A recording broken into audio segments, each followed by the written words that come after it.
감사합니다. 믿음으로 승리합시다.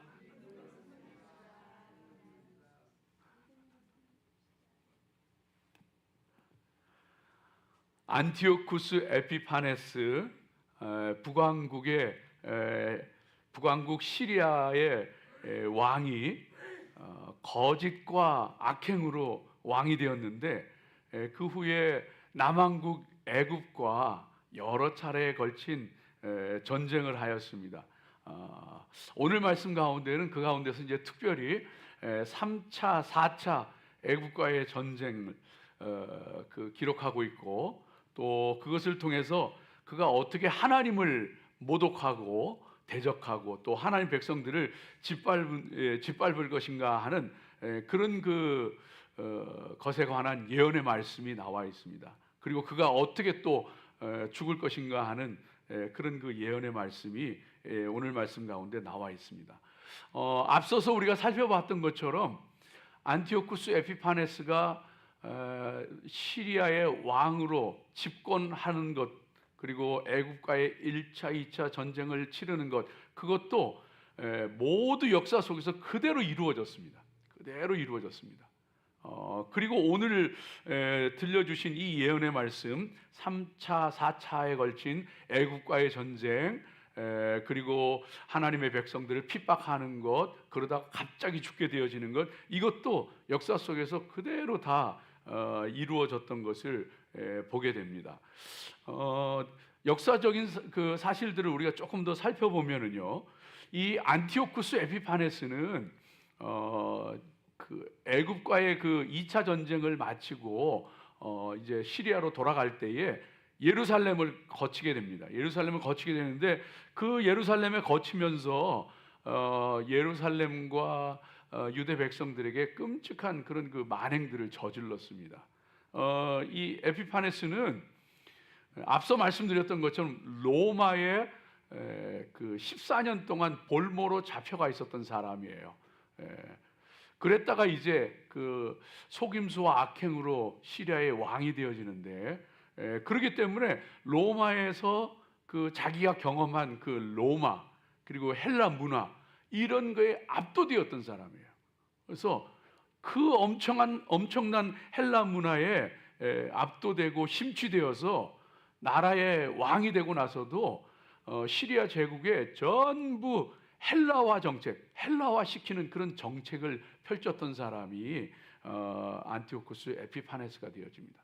그래서 이 애국과의 전쟁을 마치고 돌아가는 길에 예루살렘을 약탈하게 되어지는데, 그 예루살렘에 가서 우리가 오늘 그 읽었던 28절 말씀 가운데 나오는데, 28절 한번 보여주세요.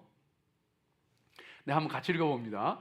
북방 왕은 많은 재물을 가지고 본국으로 돌아가리니 그는 마음으로 거룩한 언약을 거스르며 자기 마음대로 행하고 본토로 돌아갈 것이며. 그 돌아가는 길에 예루살렘을 거치게 되어지는데, 거기에서 자기 마음대로 하나님의 대제사장을 폐해버립니다.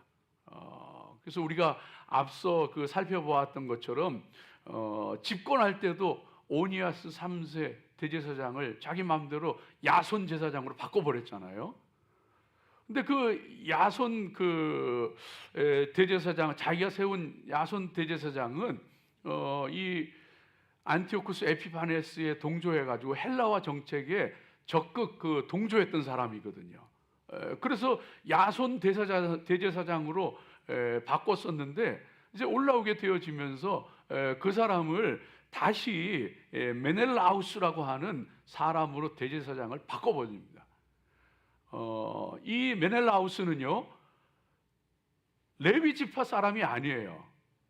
뭐 아론 자손이 아닌 건 당연하고, 레위 지파 중에서도 아론 자손만 제사장이 될 수 있거든요. 그런데 베냐민 지파 사람인 이 메넬라우스를 대제사장으로 세워버립니다. 야손을 쫓아내고. 하나님의 율법을 제멋대로 막 그냥 무시하고, 율법을 철폐하고, 그리고 제 마음대로 행하면서 그 본국으로 돌아가게 되어지는 그런 그 모습인 것을 보게 됩니다. 왜냐하면 이 메넬라우스가 베냐민 지파 사람인데도 불구하고 이 그 에피파네스에게 충성을 맹세합니다. 그리고 더 많은 세금을 거두어서 바치겠다고 약속을 합니다. 그러니까 메넬라우스를 그냥 제사장으로 세우고 바꿔버리는 그런 일이 있었던 것을 보게 됩니다. 그래서 그렇게 대제사장을 바꾸어 놓고 그 다음에 성전의 보물들을 약탈하고 성전을 회파하고 그러고 돌아갔던 거예요. 세 번째 애굽과의 전쟁에서는요, 29절에 나와 있는 것처럼 이번이 그 전법만 못하니라 이런 말씀이 나오는데, 세 번째 애국과의 전쟁에서는요 그 위세가 조금 추락합니다. 떨어집니다. 왜냐하면 이 세 번째 그 애국과의 전쟁에 로마가 개입하게 돼요. 그래서 이 그 에피파네스가 군사를 이끌고 그 애굽을 쳐들어가게 되어지는데, 육로로 또 해상으로 쳐들어가는데, 해상으로 배를 타고서 그리고서는 구브로 섬을 점령합니다. 구브로, 요즘에 사이프러스라 그러죠. 그 구브로 섬을 점령하고 거기를 전초 기지로 삼아 가지고 애굽의 그 알렉산드리아로 이제 진격하려고 준비를 하는 거예요. 그런데 그때에 그 모습을 보면서 로마가 드디어 이제 출동을 합니다. 그래서 그 로마가 출동을 해서 30절에 보면은 이는 기띔의 배들이 이르러 그를 칠 것입니다. 로마가 이 기띔이라는 것은 이 구브로, 키프로스를 얘기하는 거거든요. 그런데 성경에서 기띔이라고 하면은 마케도니아를 대신하는 그런 단어로 자주 쓰입니다. 그래서 로마가 마케도니아 군단을 보내는 거예요. 보내가지고 이 에피파네스의 그 진격을 막아섭니다.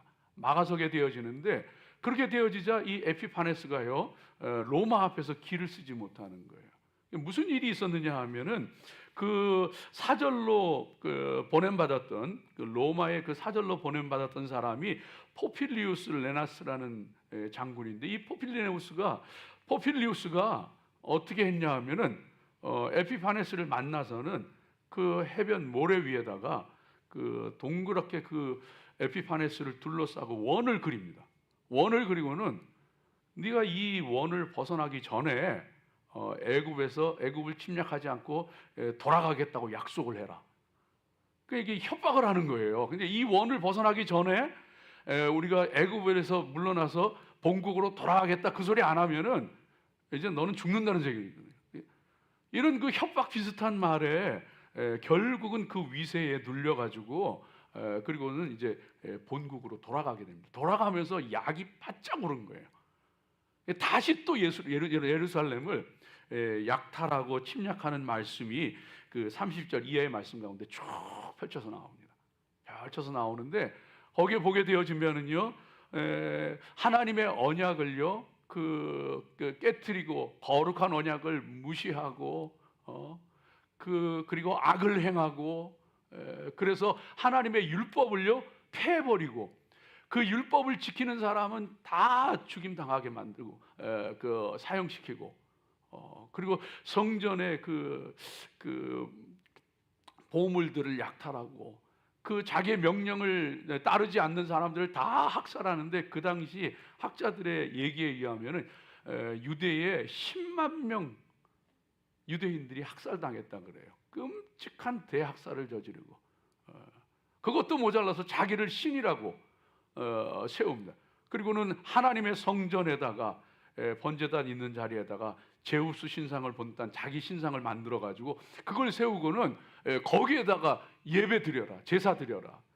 제사 드리는 날이 25일이, 매달 25일이 자기 생일이었어요. 그러니까 자기를 신으로 섬기라는 거예요. 제물을 뭘로 하네? 돼지를 잡아가지고, 이스라엘 사람들이 부정한 것으로 생각하는 돼지를 잡아가지고 그 피로 제사를 드리게 만들었어요. 그러니까 하나님을요 완전히 모독하고 성전을 회파하고 율법을 깨트리고 부정한 것으로 제사를 드리고 자기를 신으로 섬기고, 모든 제사와 할례와 아이들한테도 난지 8일 만에 드리는 할례도 받지 못하게 다 쳐요. 이런 일들을 저지르고 그리고서 만행을 저지르고 했던 그런 그 모습인 것을 보게 되어집니다. 결국 이제 그것은 그 유대 독립운동으로 마카비 독립운동으로 이어집니다. 그래서 유대인들이 들고 일어나서 잠깐 독립을 합니다. 잠깐 독립을 하지만은 그 후에 다시 또 이 시리아에 짓밟히게 되어지는데, 그런 것을 통해서 이 에피파네스는 그런 악행을 저지르다가 그 다음에 마지막 40절에서 45절 말씀 가운데 보면은 네 번째 이 애국과의 그 전쟁이 나오는 것을 볼 수 있는데, 이것은 역사적으로 명확하게 이렇게 그 기록이 남고 규명되고 그런 것이 아니기 때문에 어떤 학자들은 이거는 로마에 관한 예언이다.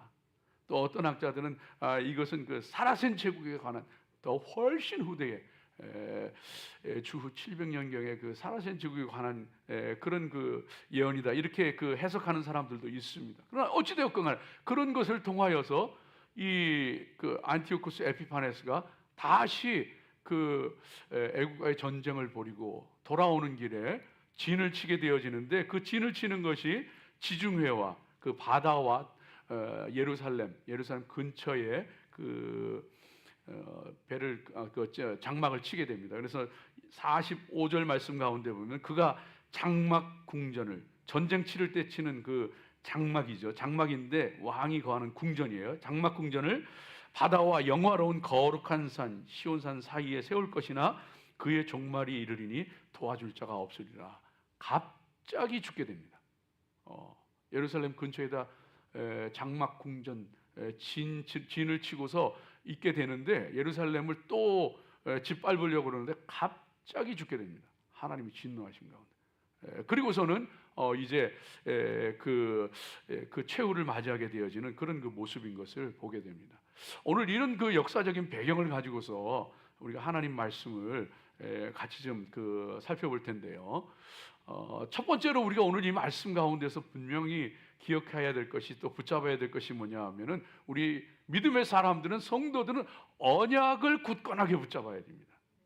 하나님의 언약을. 오늘 말씀 가운데 28절 이하의 말씀 가운데 계속 나오는 말씀이 28절에도 그는 마음으로 거룩한 언약을 거스르며 자기 마음대로 행하고, 그 말씀들이 계속해서 나오죠. 이 거룩한 언약에 대한 이 말씀들이 나오는 거예요. 30절에도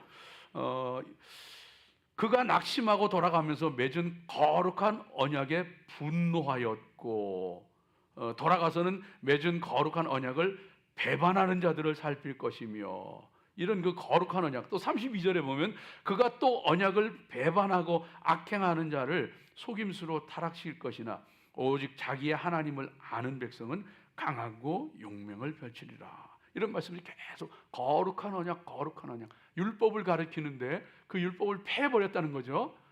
하나님 말씀을 가리키는 거예요.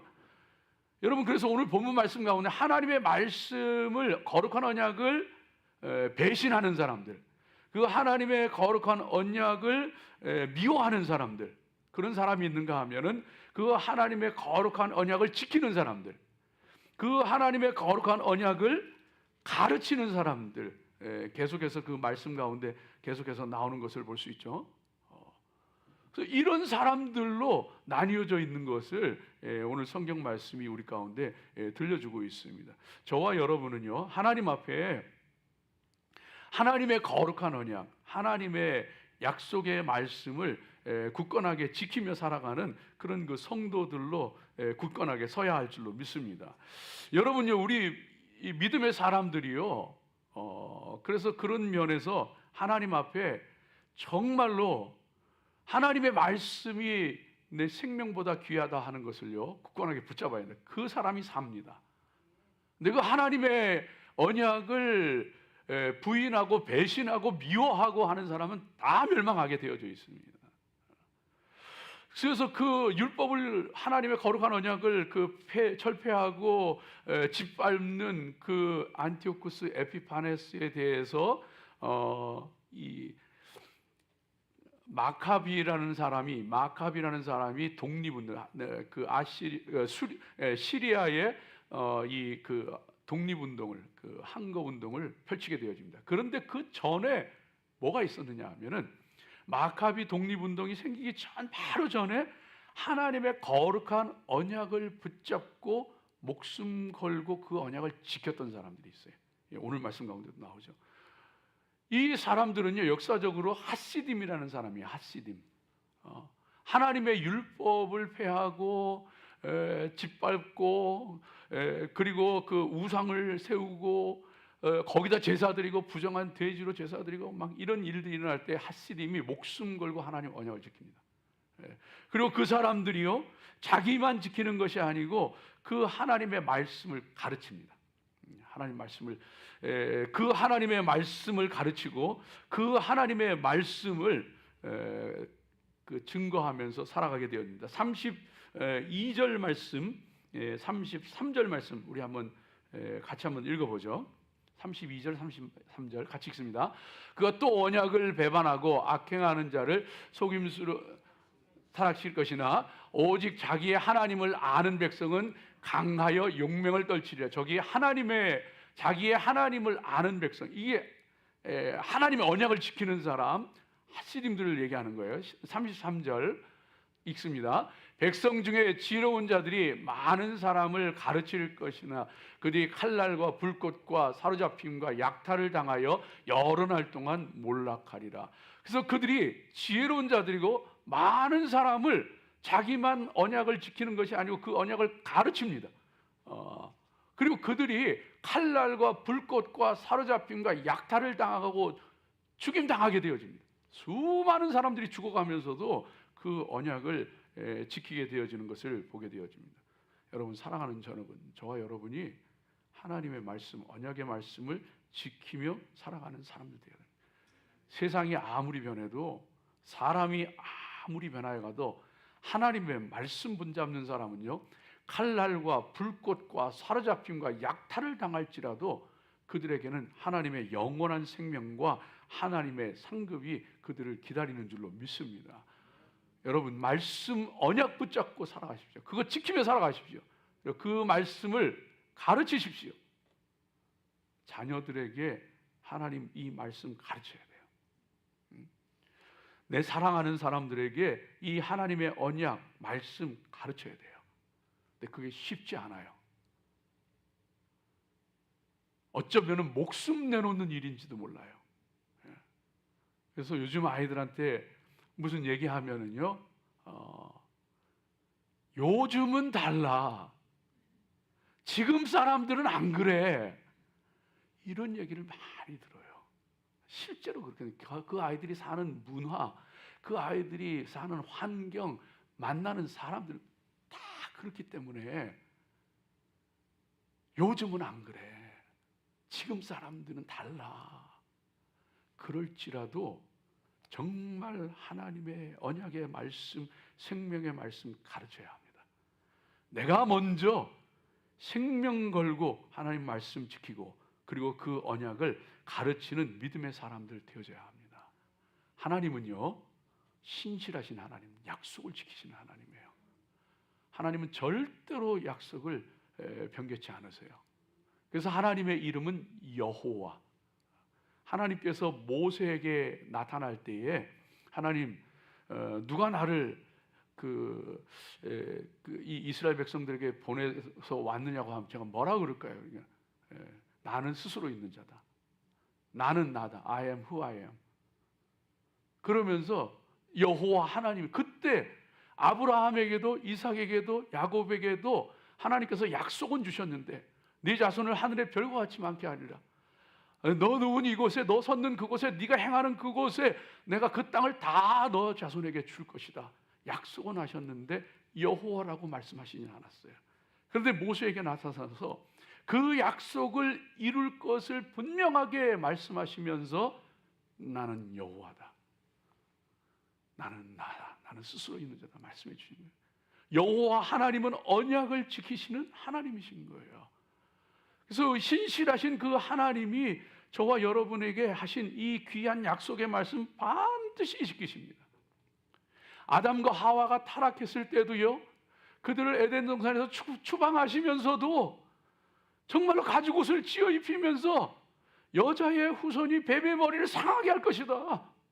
그 약속 그대로 이루셔서 예수님을 이 땅에 여인의 후손으로 보내어 주시고, 그리고는 십자가에서 죽으시고 부활하시는 것을 통하여 사단의 머리를 깨트리시고 우리를 구원하시는 그 구원의 역사를 이루신 하나님이신 줄로 믿습니다. 그렇다면 저와 여러분도요, 저와 여러분을 정말로 이방이요 외인이요 선이요 나그네였던 우리들을, 하나님의 백성이 아니었던 우리들을 예수 그리스도의 보혈로 구원해 주시기로 약속하시고 생명의 길을 열어주신 그 예수님, 그 하나님의 약속을 붙잡고 살아가는 우리들도 하나님 앞에 신실한 믿음의 사람들로 굳건하게 서야 할 줄로 믿습니다. 여러분요, 이 다니엘서에 보면은 다니엘은요 사자굴에 던져져도, 세 친구는 이 풀무불 속에 던져져도 그 하나님과의 언약 지키더라고요. 난 하나님만 섬기겠습니다. 난 하나님만 사랑하겠습니다. 그 약속 지키더라고요. 근데 오늘날 우리들은요, 너무나도 쉽게 변하고 너무나도 쉽게 돌아서고 너무나도 부끄러운 것이 우리들의 모습이에요. 근데 성경은 이미 다 말씀하셨어요. 데살로니가 후서 2장 3절 말씀 가운데 보면은요, 그 마지막의 때에 대해서 말씀하시면서 누가 어떻게 하여도, 누가 무슨 일을 행하여도, 무슨 능력을 행하고 무슨 일들이 일어나고 할지라도 너희가 미혹되지 말라. 먼저 배교하는 일이 일어나고 저 불법의 사람 멸망의 아들이 나타나기 전에는 그날이 이르지 아니하리라. 먼저 배교하는 일이 일어난대요. 그러니까 먼저 하나님과의 언약을 저버리는 사람들이 나타난다는 거예요. 그럴 때에 저와 여러분, 정말로 내 눈앞에 무슨 일이 있든지 간에 그러한 때에 하나님의 약속 언약을 분명하게 지키고 살아가는 그 믿음의 사람들, 나는 하나님만 사랑하고 하나님만을 섬기며 하나님 앞에 영광 돌리며 살아가겠습니다 하는 이 귀한 믿음의 역사 이루며 살아가는 성도들 되시기를 주의 이름으로 축복합니다. 여러분, 믿음 생활 하다 보면은요, 참 우리를 흔들리게 하고 또 우리로 하여금 돌아서게 하는 그런 일들이 참 많습니다. 여러분, 우리 인생이 그렇습니다. 왜냐하면은 사단이 믿는 자들을 그냥 내버려 두지를 않아요. 그래서 이런 시험 저런 시험도 있고 이런 어려움 저런 어려움도 있고 그렇습니다. 그러나 그렇다고 할지라도 믿음의 사람들은요, 정말 믿음을 내려놓고 정말 돌아서고 싶고 정말 도망가고 싶고 그런 그 수많은 이유, 수많은 유혹, 수많은 시험이 있다고 할지라도 성도는 아니에요. 왜냐하면은 32절 말씀 가운데도 들려주는 것처럼 자기 하나님, 32절 한번 보여주세요. 자기의 하나님을 아는 백성은 강하여 용맹을 떨치리라. 언약을 배반하고 악행하는 자를 속임수로 타락시킬 것이지만 그때에도 오직 자기의 하나님을 아는 백성, 언약을 지키는 백성은 강하여 용맹을 떨치리라. 내 눈앞에 무슨 일이 있든지 간에 어떤 시험이 오고 시련이 오고 유혹이 온다고 할지라도 강하고 담대하여서 하나님의 언약을 지키고 믿음을 지키고 가는 사람, 그것이 하나님의 백성이라는 것을 우리 가운데 분명히 말씀해 주고 있습니다. 여러분, 인생을 살다 보면은 마음 아픈 일도 있고 괴로운 일도 있고 고통스러운 일도 있을지라도, 그러나 하나님의 언약을 붙잡은 사람은 묵묵히 그 자리 지키고 꿋꿋이 지켜나갑니다. 그래서 요한계시록 그 14장 말씀 가운데 보면 14장 4절에 그 들려주시는 말씀이 어린 양이 그 시온산에 서 있고 그를 둘러싼 구원받은 14만 4천 명, 이 숫자적으로 14만 4천이 아니고요, 구원받은 그 14만 4천 명의 허다한 그 흰옷 입은 무리들이요, 이마에 어린 양의 이름과 아버지의 이름이 새겨진 새 노래를 부르면서, 그들이 새 노래를 부르면서 이 사람들은 여자로 더불어 더럽히지 아니하고 정절이 있는 자라, 어린 양이 어디로 인도하시는지 따라가며 사람 가운데 구속을 받아 처음 익은 열매로 하나님과 어린 양에게 속한 자들이니 그 입에 거짓말이 없고 흠이 없는 자들이더라. 여자로 더불어 자기를 더럽히지 아니하고 정절이 있는 자라. 하나님의 언약을 지키는 사람이에요. 하나님만 사랑하기로. 여자라는 건 꼭 이성을 얘기하는 게 아니에요. 자기를 유혹하는 모든 세상적인 유혹과 모든 거짓된 것과 이방적인 것, 그런 것들에 자기를 더럽히지 아니하고 정절이 있는 자라. 그 입에 거짓말이 없는 자들이라. 하나님의 언약을 신실하게 지켜나가는 사람. 사랑하는 여러분, 저와 여러분이 하나님 앞에 그 언약을 굳건하게 지키며 살아가시기를 주의 이름으로 축복합니다. 둘째로 오늘 말씀 가운데 우리가 기억해야 될 것은요, 하나님의 성도들은 마지막의 때가 가까울수록 더욱 고난을 잘 견뎌야 합니다. 고난을 잘 견뎌야 합니다. 여러분, 이것이요, 이 고난을 잘 견딘다고 하는 것이 참 우리가 인생을 살다 보면은요, 고난이 무의미한 것처럼 느껴질 때가 있어요. 고난이 내 인생을 허비하는 것처럼 느껴질 때가 있어요. 이렇게 고난받고 이렇게 어려움 당하고 하는 게 무슨 의미가 있나? 이거 그냥 시간만 허비하고 세월만 허송하고 인생 허비하는 거 아닌가? 이런 생각을 들게 하는 때도 있는 거예요. 그러나 그렇게 생각해서는 안 됩니다. 성도는요, 그 고난에 분명한 의미가 있는데 그 이유를 말씀해 줍니다. 여러분 35절 36절 한번 같이 보세요. 35절 36절. 네, 우리 한번 같이 읽어보겠습니다. 35절 36절 말씀입니다. 같이 읽습니다. 또 그들 중 지혜로운 자 몇 사람이 몰락하여 무리 중에서 연단을 받아 정결하게 되며 희게 되어 마지막 때까지 이르리라 하시니 이는 아직 정한 기한이 남음이라. 예, 거기까지만 합니다. 그 무리들 가운데 그들 중 지혜로운 자 몇 사람이 몰락하여 무리 중에서 연단을 받아 정결하게 되며 희게 되어 마지막 때까지 이르게 하리니 이는 아직 정한 기한이 남았습니다. 고난에 분명한 이유가 있어요. 가라지를 갈라내는 거예요. 알곡을 갈라내는 거예요. 고난에 분명한 이유가 있어요. 그것을 통하여서 정결하게 되게 하고 희게 되게 하고 하나님께서 하나님이 받으시기에 합당한 거룩한 하늘 백성으로 연단하시고 정결케 하시고 세우시는 거예요. 여러분, 그래서 이 고난이라고 하는 것은요, 무의미한 게 아니에요. 뜻없는 게 아니에요. 우리 인생 허비하는 게 아니에요. 그걸 통해서 저와 여러분이 정결하고 거룩하게 하나님 앞에 서게 되어지는 거예요. 고난을 잘 견디시기 바랍니다. 이 고난을 잘 견디는 것을 통하여서 정말로 실제로 이 에피파네스가 그렇게 그 예루살렘을 침략하고 약탈하고 그럴 때 마카비가 독립운동 일으켜서 그 시리아 군을 쫓아냅니다. 쫓아내는데 그러고 나니까 사람들이 막 모여들어요. 모여드는 이유가 뭐냐면, 첫째는 이 마카비가 에피파네스 시리아 왕 그 말을 듣고 따라갔던 사람들을 가차없이 처단했거든요. 그러니까 겁이 나서 오는 거예요. 겁이 나서 모이는 거예요. 또 그 중에는요, 이게 마카비 독립운동이 성공을 하니까 그 속에서 자기도 한 자리 해야 되겠다는 사람도 막 모여드는 거예요.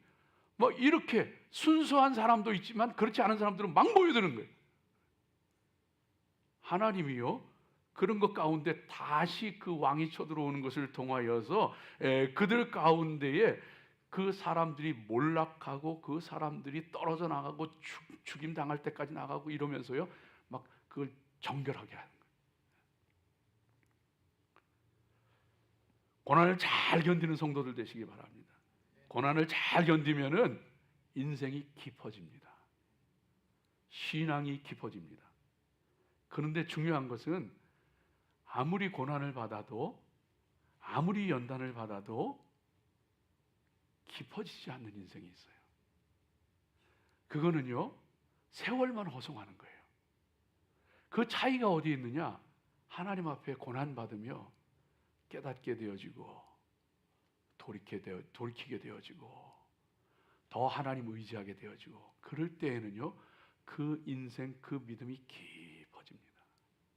근데 그렇지 않을 때에는 광야 40년 이스라엘 백성들이 계속 하나님께서 징계하시는 거예요. 불뱀에 물리기도 하고 아말렉의 공격을 당하기도 하고 계속 하는데 하나도 변화가 없어. 고난만 받는 거예요. 하나도 깊어지지 않아요. 계속해서 돌아서면 원망하고 돌아서면 불평하고 돌아서면 애굽으로 돌아가려고 하고 전혀 성장 성숙이 이루어지지 않아. 이럴 때에는요 고난은 그저 고난일 뿐이에요. 아무 의미가 없어. 그러나 그 고난 가운데 정말로 하나님 붙잡게 되어지고 그 하나님의 뜻을 깨닫게 되어지고 그 하나님 가운데 깨달음 가운데 내가 새로워지고 하게 되어질 때는 정결하고 거룩하게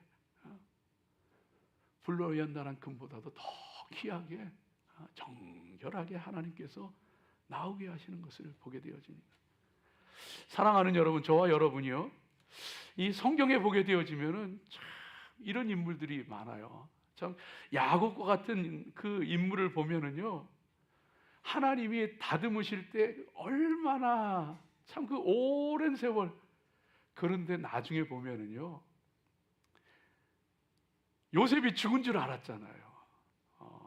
그런데 애굽의 총리가 되어 있는데 그것을 아직 모르는데 아들들을 보내서 양식을 구하러 보냈다가 돌아왔는데 그 먹을 것도 다 떨어지고 기근이 심해가지고 다시 또 양식을 구해야 되는데 두 번째 갈 때에는 막내 아들 베냐민을 같이 데려오지 않으면은 양식을 주지 않는다는 거예요.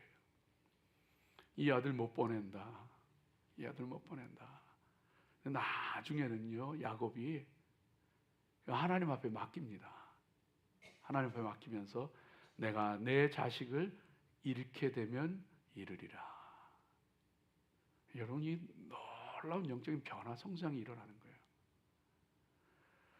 죽기 전에 그 바로 앞에 섰을 때에 그 대제국 바로왕 앞에 섰을 때요 당신의 나이가 어떻게 되시오 하니까 내 나그네 길이 130년입니다. 내 조상 그러나 내 조상의 그 나그네 길 연조에 미치지 못하는데 그러나 내가 험악한 세월을 살았습니다. 그 말 속에요 그 겸손함과 그러나 바로 앞에서도 당당함과 바로에게 축복하고 나옵니다. 사람이 얼마나 깊어졌는가를요 느낄 수가 있어요. 여러분 축복합니다. 저와 여러분이요 여러분 똑같이 불 속에 들어가도 1300도에서 1500도 정도의 고열에서 구워진 그 도자기는 자기라 그래요. 자기. 청자, 백자. 1300도 이하의 불에 구워진 건 독이라 그래요. 질이 달라요. 차원이 달라요.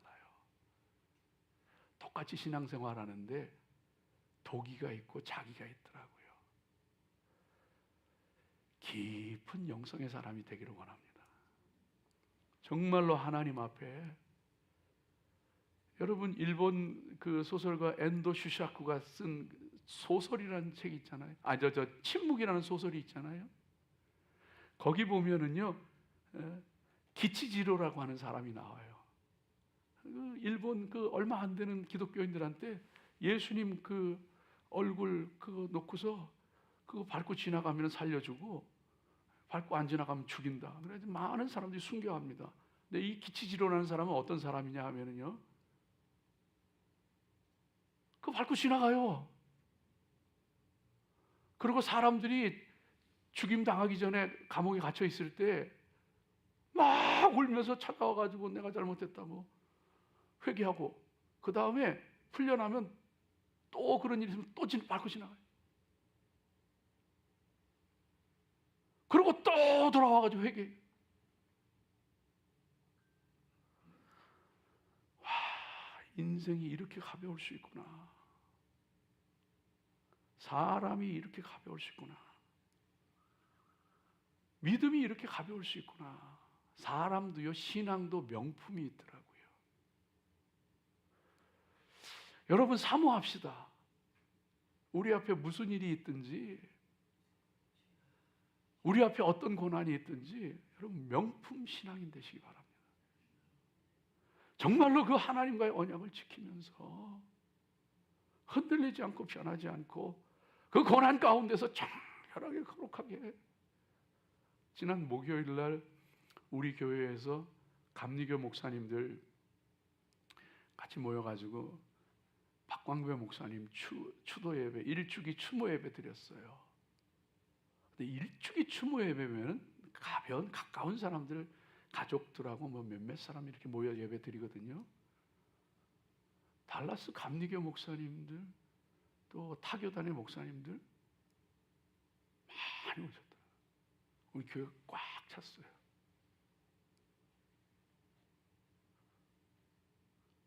제가 보면서, 야, 이분은 평소에도 제가 느꼈거든요. 참 예수님 닮았다. 참 훌륭한 신앙인이다. 근데 다시 한번 느끼게 돼요. 아, 신앙에도 명품이 있다. 하나님, 저를 더 다듬어 주시고, 하나님 우리를 더 다듬어 주시고, 우리가 정말로 하나님 앞에 고난 가운데 정결케 되어지고 하나님 찾으시는 거룩한 믿음의 사람으로 서게 하옵소서. 마지막 세 번째요, 성령에 이끌려 사십시오. 이 안티오쿠스 에피파네스의 모습은요, 무엇에 사로잡혀 사는 사람이냐 하면요, 이 사람은 강한 신의 38절 말씀 한번 보여주세요.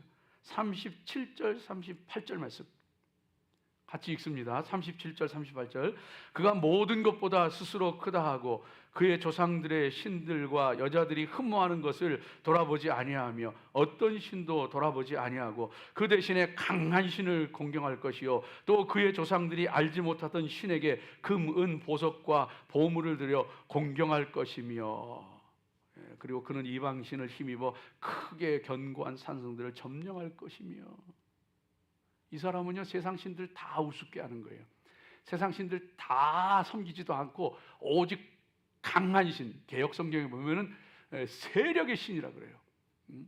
제우스만 섬기고, 그것보다 더 중요한 건 조상들도 알지 못하는, 자기들의 조상들도 알지 못하던 그 알지 못하던 신 사단을 섬기는, 사단에 사로잡혀서 그 악행을 저지르는. 사랑하는 여러분, 오늘도 악령에 사로잡혀서 허덕이는 영혼들이 얼마나 많은지 몰라요. 교회 온다고 다 예수님 믿는 거 아니요. 교회 온다고 다 성령에 사로잡히는 거 아니요. 사랑하는 여러분, 강한 신보다 더 강한 신, 영원하신 왕이신 하나님 성령에 사로잡혀 살아가는 성도들 되시기 바랍니다. 그 하나님께서 저와 여러분의 삶을 인도하시고 그 하나님의 성령에 이끌려 살아갈 때에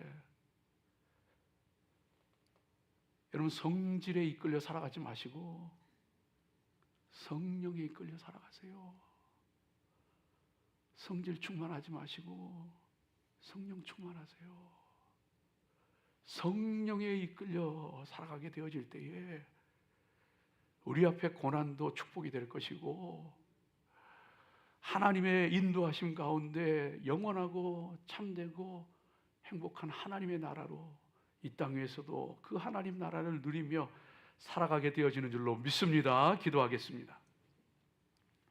아버지 하나님, 감사합니다.